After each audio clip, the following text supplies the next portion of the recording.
Hoje a gente vai discutir a harmonização elétrica do cérebro, certo?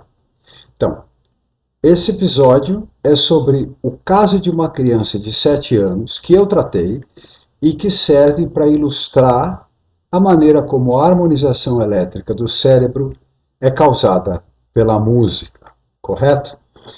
E eu vou explicar para você como e por que essa harmonização leva a um comportamento melhor. Então, vamos começar. A criança chegou para mim com um registro de eletroencefalografia muito bem feito. Quer dizer, uma referência, uma baseline clara e objetiva que mostrava o quadro inicial da criança. Então, vamos ver essa imagem aqui, ó. Ok? Esse é o quadro inicial. Bom, em primeiro lugar, aqui a gente pode ver que a amplitude média, tá? A amplitude média no cérebro da criança registra 57,3 microvolts. Tá? E também que a concentração da atividade elétrica se dá na região occipital, na parte de trás do cérebro. Tá? E a gente vê isso claramente tanto na imagem do hemisfério esquerdo, como no direito, e também na imagem do corte horizontal do cérebro. A imagem está aí.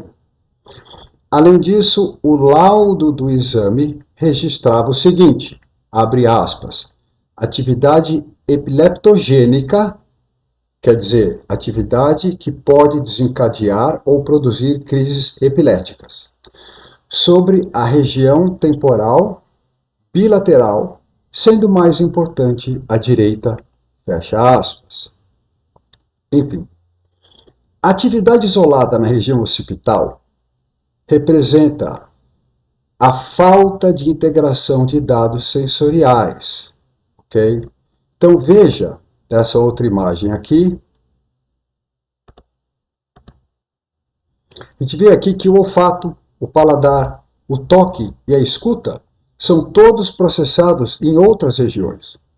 Apenas o córtex visual fica na região occipital, certo? Então, efetivamente, o jogo da integração cerebral toma lugar nos lóbulos parietal, temporal e frontal do cérebro. Tá? Tá vendo lá? Tem um isolamento, atividade occipital. Os outros sentidos estão em outros lugares. Agora, em particular, eu quero singularizar o córtex somatosensorial e o córtex motor, tá? Que estão localizados imediatamente antes e depois do sulco central do cérebro, que fica entre o lóbulo frontal e o lóbulo parietal. Então, singularizando essa região. Tá? Então, veja que a gente está falando de uma rede de neurônios que nos permite reconhecer objetos, discriminar texturas e, atenção, gerar a retroalimentação sensório-motora. Ok? Em resumo, essa rede é de suma importância porque permite a percepção tátil e desencadeia a produção motora, como a gente pode ver nessa outra imagem complementar. Tá? Então vamos ver isso direito.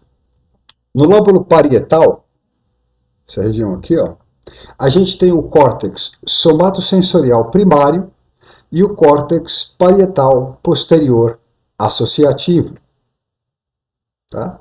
E no lóbulo frontal fica o córtex motor primário, o córtex pré-motor e o córtex pré-frontal associativo.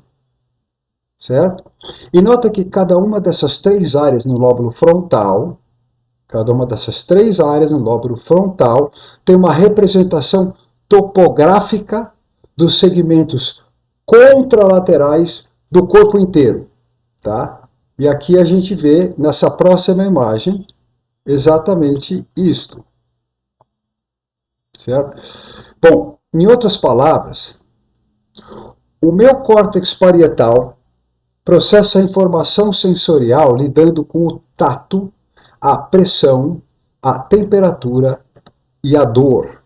E é a partir daí que eu posso reconhecer os objetos, discriminar as texturas e, finalmente, direcionar meus movimentos adequadamente no espaço ao meu redor, porque o parietal está interligado ao córtex frontal, que é onde eu determino as consequências da minha estratégia de movimento, certo? Quer dizer, por exemplo, eu posso mover meu braço, tá?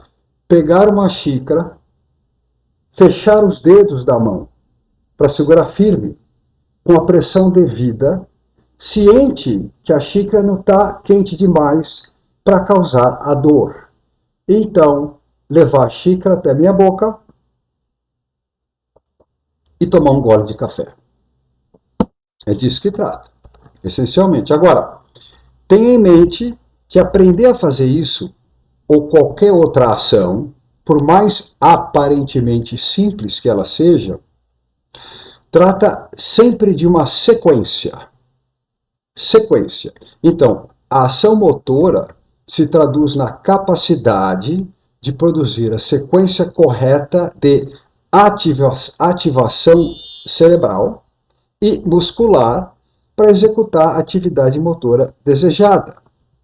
Aí, falar, escrever, andar, cantar, abotoar roupa, coçar a cabeça, digitar no computador, costurar, tocar um instrumento, etc, etc, etc. Tudo isso infere nessa mesma sequência. Correto? Bom, e agora que a gente sabe um pouco mais sobre o sistema sensório-motor, dá para entender porque é basicamente impossível aprender a fazer coisa que seja envolvendo a coordenação de ações quando a atividade do cérebro está ilhada no lóbulo occipital, certo? Então agora, voltando à ilustração da harmonização elétrica do cérebro, certo? O exame inicial de eletroencefalografia, vamos voltar então, aqui ó. O exame inicial data de 7 de março de 2024. Tá? Eu conheci a mãe da criança em abril, que relatou para mim um comportamento atrasado com relação ao controle motor fino e também com respeito à capacidade cognitiva e emocional da criança, apesar das terapias e assistência que a criança já vinha recebendo há meses. No dia 14 de maio, a criança começou a terapia neuroacústica, que basicamente foi o seguinte: a criança passou a simplesmente escutar uma playlist com 20 minutos de música que eu selecionei. Ela escutava todo dia, no mesmo horário, logo de manhã quando acordava. Tá? E o conteúdo da playlist foi sendo atualizado no curso das semanas, na medida que os ganhos funcionais da criança foram se manifestando. E aqui, para ter clareza, essa atualização que eu estou me referindo significa que eu fui progressivamente aumentando a complexidade da música que a criança escutava. Ok? É disso que trata a atualização. Muito bom.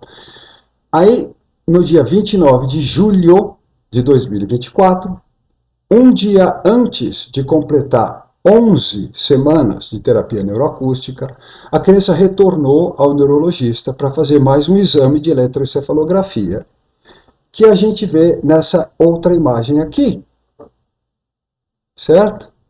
E agora então nós vamos avaliar as mudanças no padrão elétrico do cérebro dessa criança. Certo? Então, primeiro, atividade elétrica agora registra uma amplitude média de 63,4 microvolts, ou seja, a atividade elétrica aumentou praticamente 10% em termos de força, comparado ao exame inicial. Tá? E o laudo do exame posterior descreve uma atividade elétrica distribuída, abre aspas, sobre as regiões frontal bilateralmente, frontopolar esquerda, parietal e temporo-occipital direita. Fecha aspas.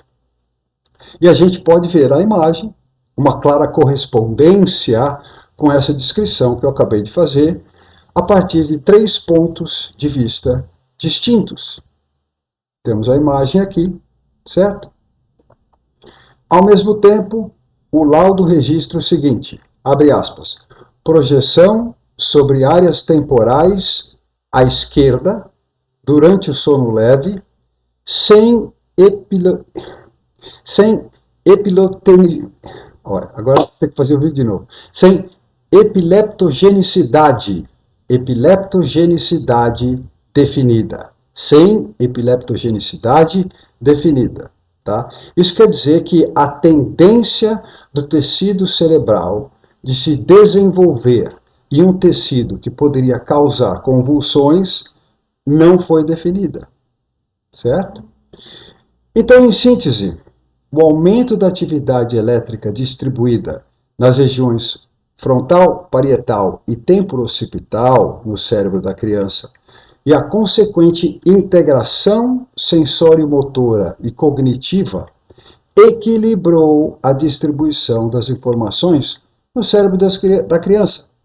Tá? Quer dizer, a atividade elétrica cerebral foi harmonizada. Isso viabilizou um comportamento melhor.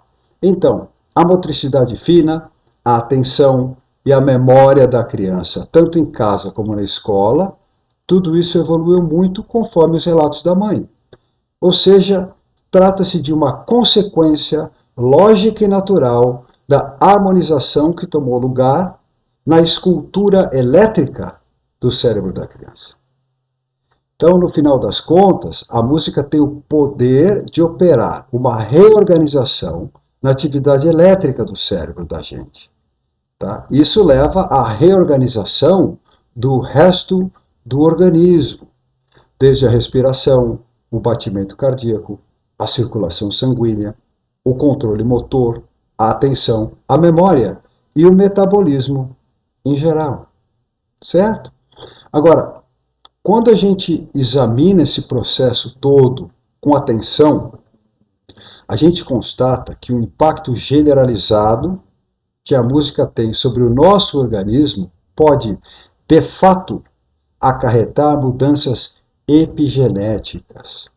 Ou seja, a música tem o poder de alterar a expressão de genes sem alterar a sequência do DNA. Por conta disso, no próximo episódio nós vamos discutir a epigenética da música. Até lá!